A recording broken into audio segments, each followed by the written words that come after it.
Live stream. There we go. Hi. Yeah. Hello, everybody. Welcome, welcome, welcome. This is Spark Stories, and we have a wonderful guest today called Jen Shaw, and she is going to talk to us all about loads of lovely reading things. But I started Spark Stories because in my parent mentoring business, I talk loads about how we need to go back to the child's inner spark and follow what they really want to learn in order to help with their mental health and their learning, and how it's so much easier once they're learning something they love. Um, and then I realized that I'm also a networking leader for MIB. So I realized that I was meeting loads of people, that women that have sort of gone on to a career, gone, now it's not for me, I'm going to follow my spark. So I love hearing about people's businesses and what they are up to. So I'm going to hand over to Jen. I'm going to share into a couple of groups while Jen's just telling us about herself and how she got here. So if I'm looking down, I'm not being rude. I'm just trying to get more people watching. So if you are watching, give us a little comment as well. I'm going to be following along on my phone for comments and questions, so go for it with those things as well. But over to you, Jen. Hi. Hello. Thank you so much for having me, Abby. It's really, really nice to be here. And yeah, getting to chat to you and talk to lots of people about what I do. So as you said, yeah, I've got how did I get here? How did I start doing this? So I am a primary school teacher. That is my main job. And I'm still part-time, still lucky enough to be part-time. Um, but I am dyslexic. So growing up, I found reading really hard. Um, as I think a lot of people do actually. And we used the whole word method in school, and my mum was brilliant and picked up really early on that I was struggling with reading. And she was like, this isn't right. How do I help?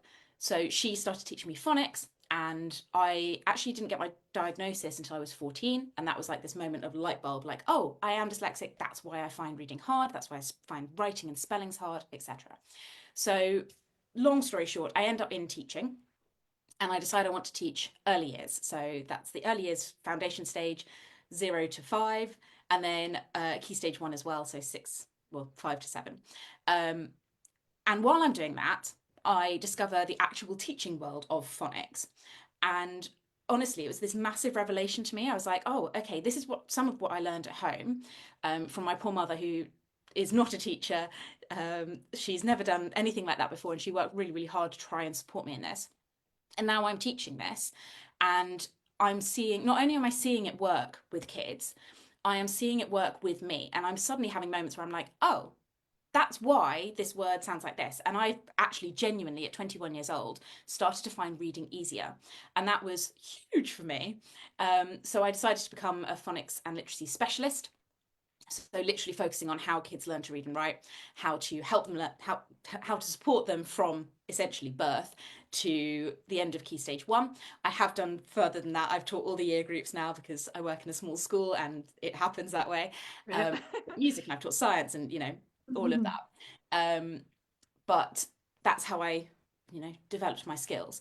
And then about 2.5 years ago, I had this moment after COVID where I was like, I actually surprisingly enjoyed teaching online, and I had my whole class of kids, and I was like, oh, okay, this is great, but I don't want to teach kids online. I want to work with parents and support them to be able to support their kids at home, because phonics is such a different world. And like, I'm saying specifically phonics, what I mean is phonics as a method of reading as incorporated into everything else. I am not an advocate for you only teach the sounds, because that's ridiculous. And we'll go into that in a minute, because I'll talk about actually the most important part of phonics, of reading. But I started working with parents, and I started offering, one-to-one sessions and chats and lessons and things like that. I'm aware I've frozen, I do apologize. But I started offering like one-to-one sessions, and then I got into running live masterclasses and workshops and things like that. And then obviously the Raising Readers community, which is my membership that covers literally everything from the very first step of learning to read all the way up to the end of year 2. So how do you get them writing using different grammar terms? How do you improve their reading comprehension so that they can absolutely fly through the rest of their school career, because they've got that foundational reading skill. So yeah, that's my journey, and that's what I do now. And I'm lucky enough to get to do it part-time. So I teach part-time and I do this part-time. So yeah, I I'm love it. I very love the focus on parents, because I was going to say to you, like, I was the same at school. I never did phonics at school. So when I when I've got my first job as an LSA, and one of my big jobs was taking phonics groups. I was like, what is this? It's Yeah, bad. exactly. And But I loved, like, similar to you, I loved learning about it because I was like, oh, this is actually, it makes so much sense. I like this. makes sense. And like Um, growing up, you hear, oh, well, English is such a complicated language. English makes no sense. And then you start teaching it and mm, you start seeing the progress from learning the first letter, which is s, all the way up to the end of year one and then into year two. And you're like, oh, no, if we teach it in this way, English does make sense on the yeah, whole. Obviously, we are a language, we're a wonderful language that's made up of lots of different languages. So there's lots of different elements. But on the whole, you can teach it, which is amazing. yeah. I No, love it. I think it's good fun, and kids love it, don't they? They especially. I remember I was teaching year one. They especially loved knowing what a digraph was and being able to Yeah. use that language, because I don't know, it just made them feel so grown up. And of course they can use that language. Just because they're 5 and 6 doesn't mean that they're not capable of that. So No, yeah, absolutely. And yeah. what I loved seeing was I started running homework clubs at my first school. And what I loved seeing was the kids, firstly, working with their parents, and parents coming in and learning about phonics and watching us teach a lesson Mm, and then working with their kids to support them, which is essentially where the foundation for all of this came from. But what I particularly loved was seeing the kids then be like, this is how we do it, mummy. This is how we learn to read. And this is how, and then parents being there and going, okay, fantastic, let's support you to do the next step. And the pride that the kids had both in themselves and in their parents for being like, mummy read with me last night and she helped me work out this sound, or mummy came to homework club and we did this, and daddy as well, and parents and carers, and we had a lot of grandparents as well, which was wonderful. um, Everyone, supporting kids with their reading, and then the kids getting this sort of, oh my gosh, this is important, this is something that everyone in my family values and we can do it as well. And this was with reception kids, so this wasn't even in year one. They sort of are able to take more ownership of it because they know enough to read on their own. This is mhm. reception when they're not at that point yet. They're still reading those incredibly boring phonics books, but they've got that pride in themselves because they're starting to do it and they can show others that they're doing it as well, which is, it's just the best. Yeah, and how empowering to be, because like kids, I talk about this a lot as well, that kids get this message from big people all the time that Yeah, I can do this better than you. And actually their teacher, that's so empowering for them. I love yeah, that. Yeah. absolutely. And So I think, sorry, go on. no, you go. No. I think it's a really important thing for kids to learn as well, just for like a social emotional development perspective, Mm. that they are going to be better at people than some, like at other people at some things. Um, and equally, other people will be better at them as well, and that's great. Like we all learn from each other. We don't just learn on our own, and that's amazing. It's Yeah, lovely. it's a growth mindset thing, which is so very, very important. Yes. But we could go Love into growth mindset, but that's not what we're here for. it. Uh, so tell us your top tip then. What is your big thing that anyone that's watching could start doing today? So my biggest top tip is a weird one because the I love it. core skill of reading is not phonics. The core skill of reading is blending, which is also called phonological awareness. Awareness. But ultimately, it's the hearing of sounds and the playing of them, playing with them in your mind. So this, like, there's, I could go into this for literally hours, and I won't. But my core suggestion, if your child, well, actually, whether your child is good at reading or not, I would suggest doing it because it continues to build skills. But from about the age of 2 onwards, you can start sounding out and saying words.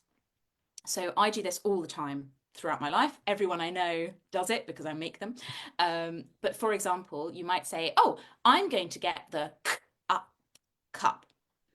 And by doing that, you've not expected your child to sound out and blend that word because they're little. Like if they're about 2 or 3, you don't need them to be able to do that.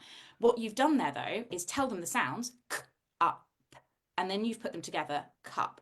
So you are training their brain in that really simple way. They've not had to do anything. They haven't even had to look up from the Legos that they're playing with.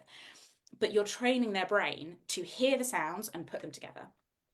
And then as they get older, so into reception later, you can stop saying the word on the end. So things like, can you put on your shoes and leave it? And the reason this is so valuable is because you're giving them a blended word in context.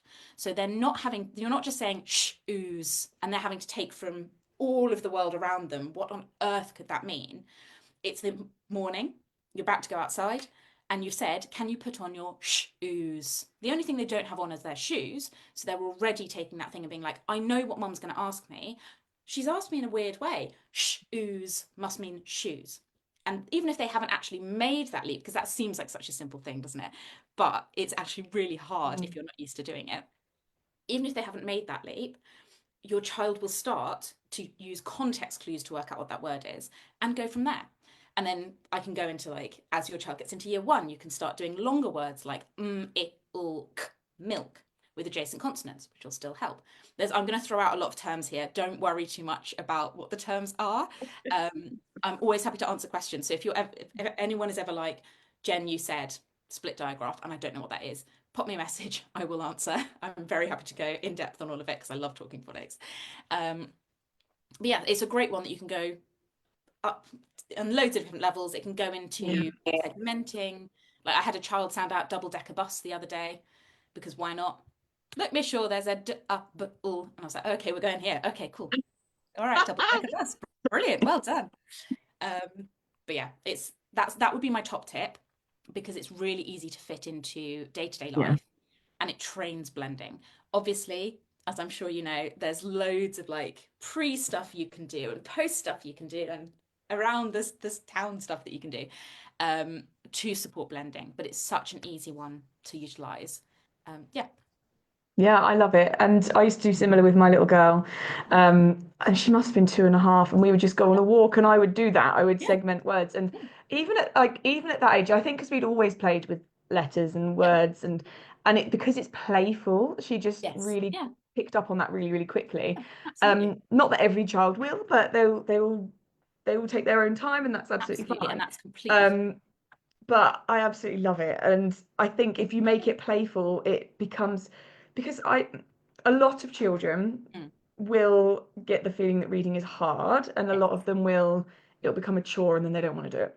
yeah, But if you're playful with it and there are so many ways to bring that in, and yes, they may not, like you say, they might not be making that leap, mm, but they are in that absorbent mind. I'm talking Montessori now. So they're in that absorbent mind phase. So you can do absolutely. so much with No, them no, that yeah, you might think actually they're not, it's way beyond them, but their brain is still taking it in. And yeah, one of my favorite things from Montessori is that they, everything that they don't lose anything. It might not be a conscious memory, but it's no, all in there and it's all creating the mm, person who they're going to become. So never feel like you're doing something that's no, way too hard because it's as long as it's not upsetting anybody, yeah, then go for it and play with that and stuff.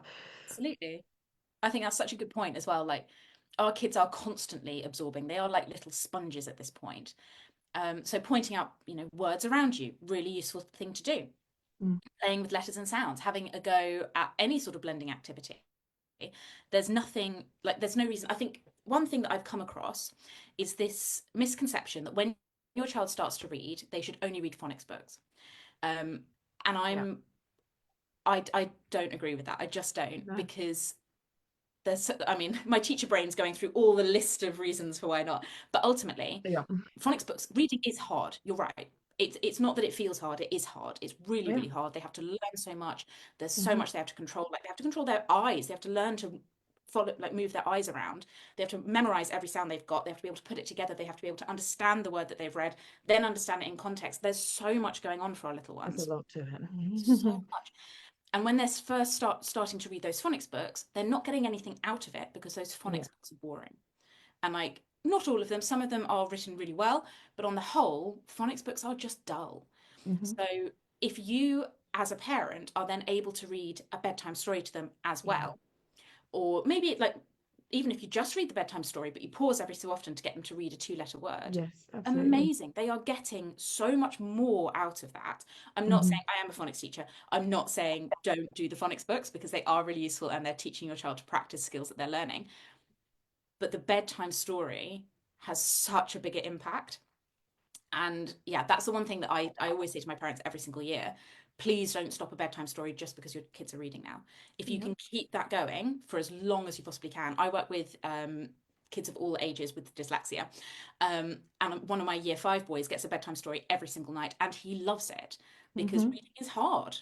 Yeah. And even he is a fluent reader. Like I've been working with him since he was in year two. He is a fluent, confident reader, but he also gets to read with mum and dad and ask questions and use his imagination rather than having to spend that time and energy focusing on the words.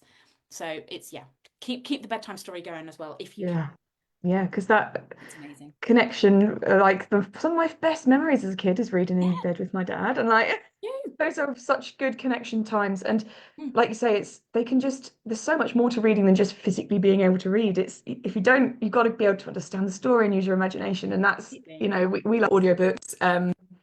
My daughter is in year three, and we suspect dyslexia.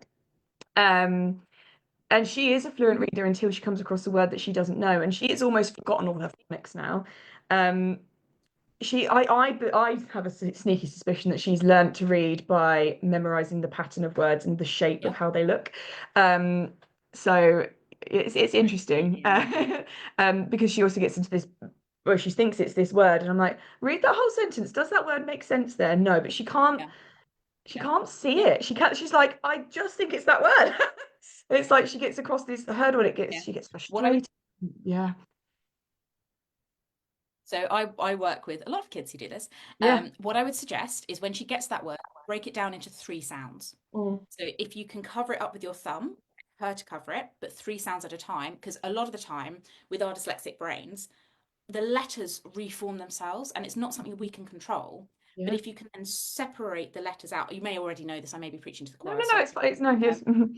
but if you can separate the sounds out and go, okay, there are three sounds here. Now there are three more sounds, break them down, practice those. It can help our brains recalibrate and re-recognize Mm, those sounds.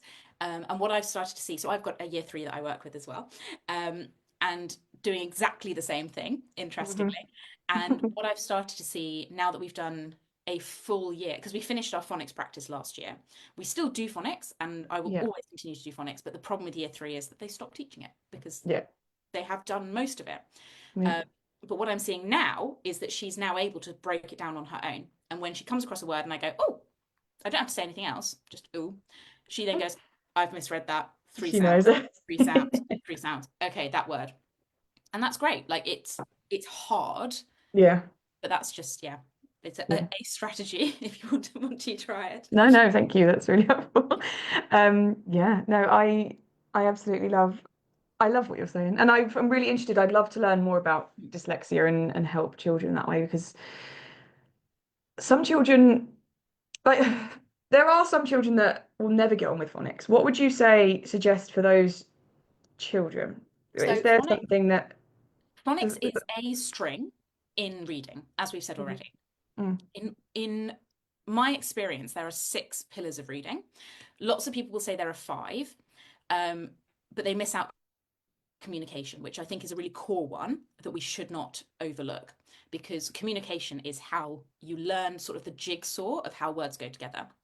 So if you're good at communication, you're good at speech, you're good at talking to people, you'll know how the words should fit into a sentence, which for people with dyslexia, we tend to miss out. I can't remember the exact word, but like formation words like at, to, on, in. mhm. Um, we ignore those because our brain just skims over them.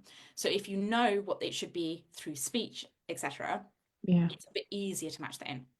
So you've got communication first, then you've got blending skills, which is what tends to go wrong with dyslexics. I say wrong, our brains process them differently. So Mhm. we there's a lot that you can do to support with that and to work on that in a deeper way.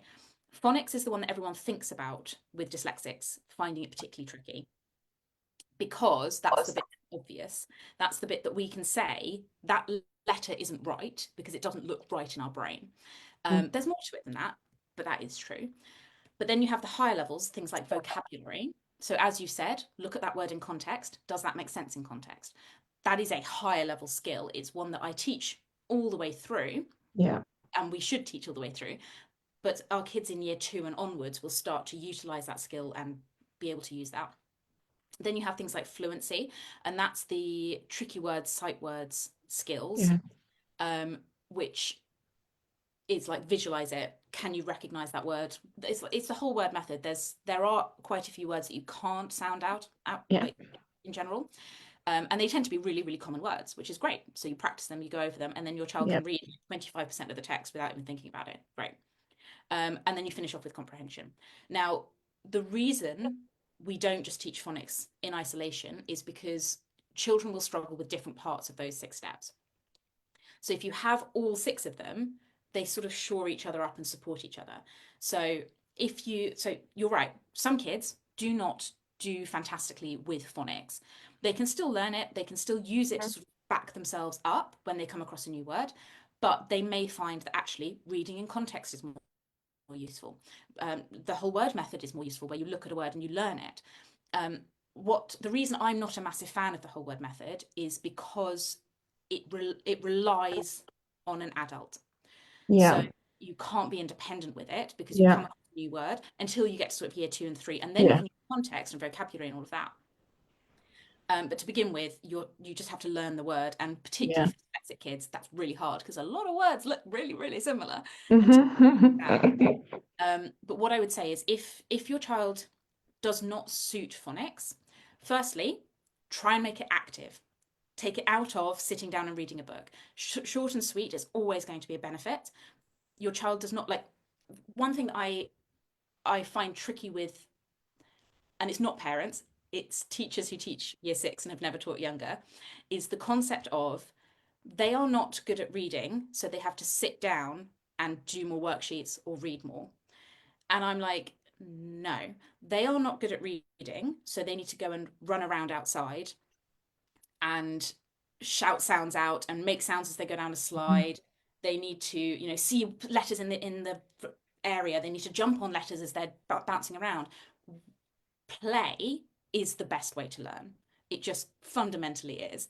And I can find 1,000 different studies, if anyone wants them, that shows that play is the way to do it. Um, but yeah, so if your child is finding phonics hard, which a lot of kids will, whether they are dyslexic or not, and unfortunately you can't diagnose dyslexia until you're 7 and up due to other Mhm. issues, other not issues, but other Yeah. brain development areas. But if your child is finding it hard, cut down on the time that you're spending on specific activities. 3 minutes at a time, fantastic. If you can do, like, depending on, and again, I do an awful lot of this in the Raising Readers community. But if you have a child who's just starting to learn their letters, great, stick some letters up on the wall and call out a letter. Okay, brilliant, they've done that. That's all they need to do. I mean, you can Mhm. do it 5, 6, 7 times a day. Fantastic. The more you repeat it, the better.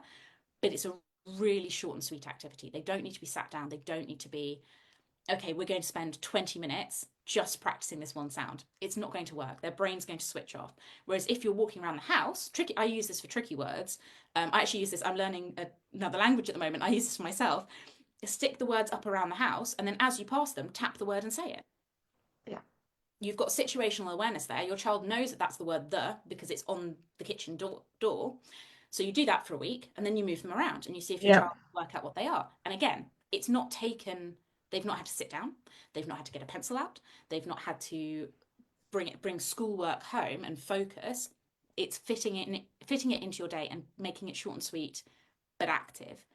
And it does help because I've seen it, I've done it a lot. Yeah, definitely. But yeah, so that's what I would say is if your child is struggling with phonics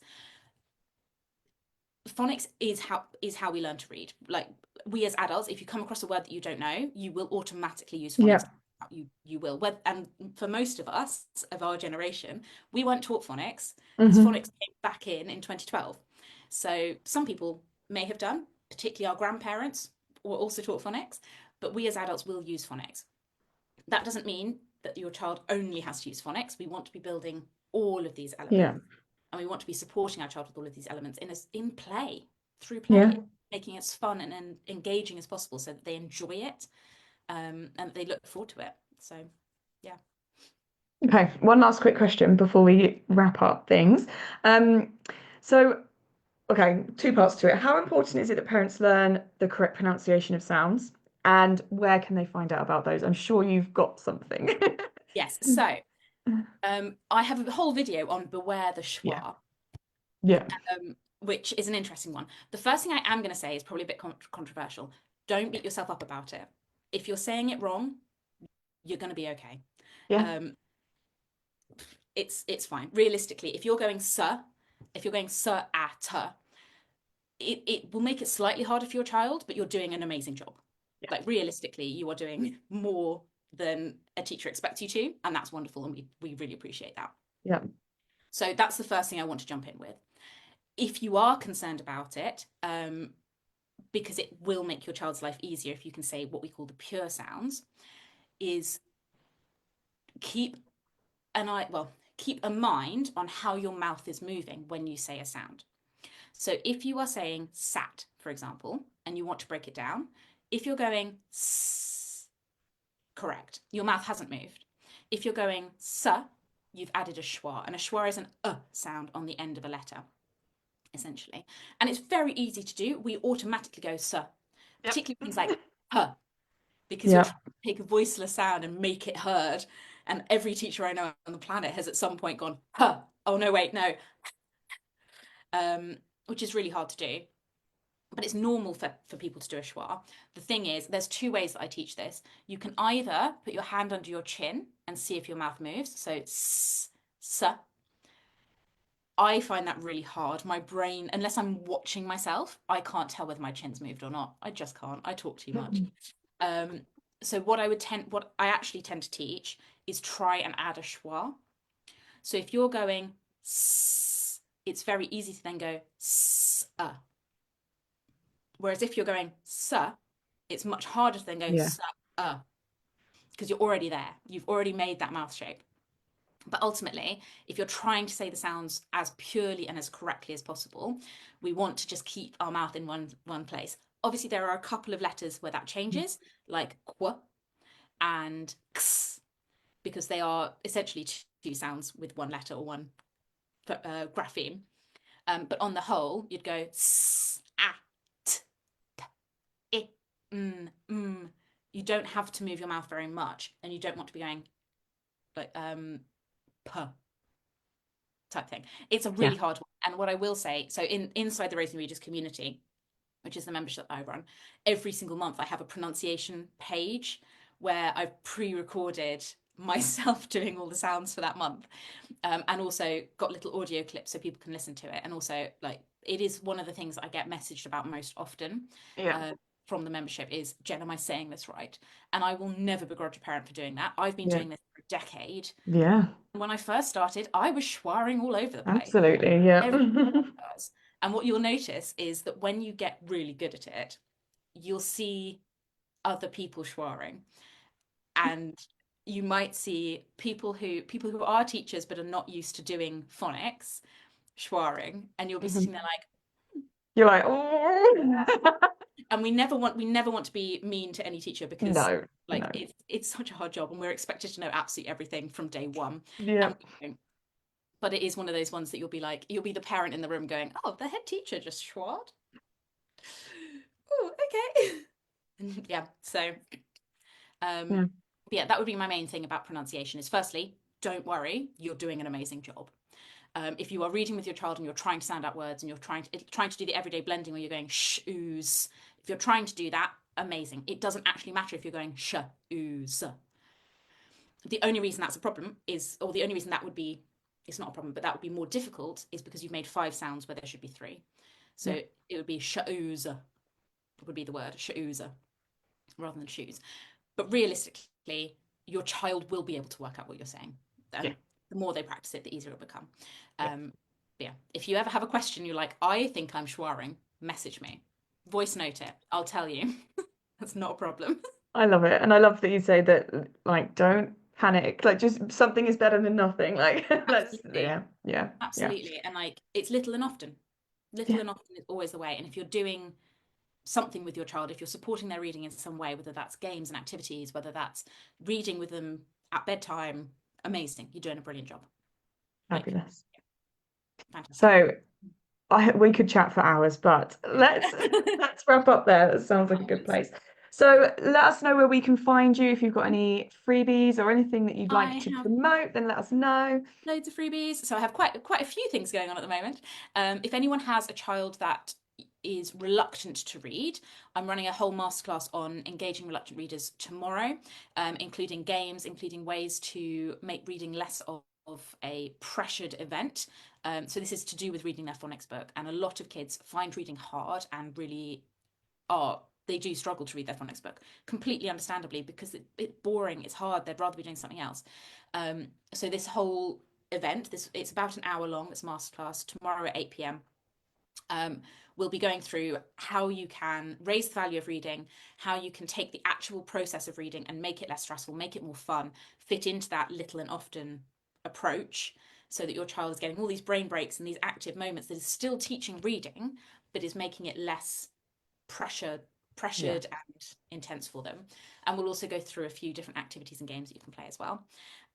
If you want some free activities, I have 10 blending activities, so really early blending activities, before ABC is the aim, that you can download for free. You will sign up to my newsletter doing that as well, where I give out loads of other information, including like when I run free masterclasses and what workshops I've got on, etc.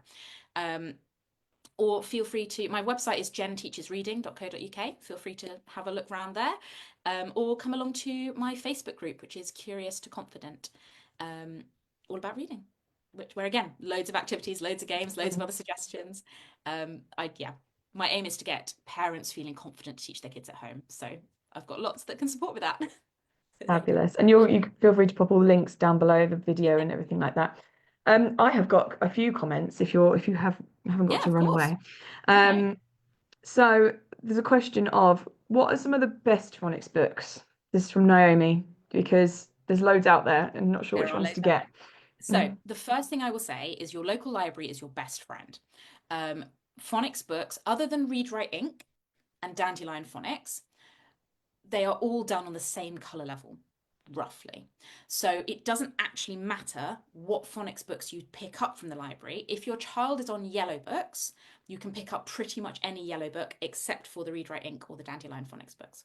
Um, the other thing I'll say to that is everyone will have their personal preference, because different kids like different things, different adults like different things. One of my old arguments with my head of key stage was she hated Biff, Chip, and Kipper. And I was like, get out of my classroom. I love them. I think they're brilliant. They've got actual stories. And she's like, no, they are the Really worst book. funny as well. They're And like there's brilliant. I things love in the them. pictures that as a grown up you see and you're like, Exactly. really There's stuff. so much more to them, but they're Mm, not for her. They're not something she enjoys. yeah. And that's just personal preference. So Mhm. while I will personally say I love the Biff, Chip, and Kipper books, it's and they are brilliant. It's not one I can really answer. The Julia Donaldson Songbird books are Yeah, no, really popular. But again, if your child doesn't like rhyming, they may find that harder. If your child likes like fact books, the Rocket Phonics books are quite good. There's quite a lot of them there. Ultimately, if you can get to your local library, I know it's not easy for everyone, pop over there, because they will have a whole range of yellow books, yeah. blue books, green books, and you can then take a whole load. And I have taken 24 phonics books out of a library before, just to find out exactly this, which one suits my kid. And you can then go through and see, okay, well, I like this story, so I've made a pile of books that I can read over and over again, and then let's look at which ones work for my little one, would be my recommendation. So I'm sorry I can't say get these books. But yeah, that would be what I would suggest. We when we had a reluctance to read at home, we found Project X ones as well, which were Yes. quite. Hmm. I know that they would. I hate to stereotype, but they would. Boys would really like those. I think the Project X ones because there's lots of superheroes and they're just a Yeah. bit. It's a bit different. Yeah. Um, yes, and I think that was all the questions. There are Okay. some other comments though that we can chat to. But yeah, I'm going to let you go because I know that we've All both good. got busy things to do. Cool. But thank you so much for coming to chat with us this morning. Thank you And so much for having me. I really yeah, love and it. I can say to everyone that's watching, just watch out for other things that we might be doing together at some point soon. Yeah. Yeah, absolutely. Lovely. I will see All you right. very soon. See you soon. Bye.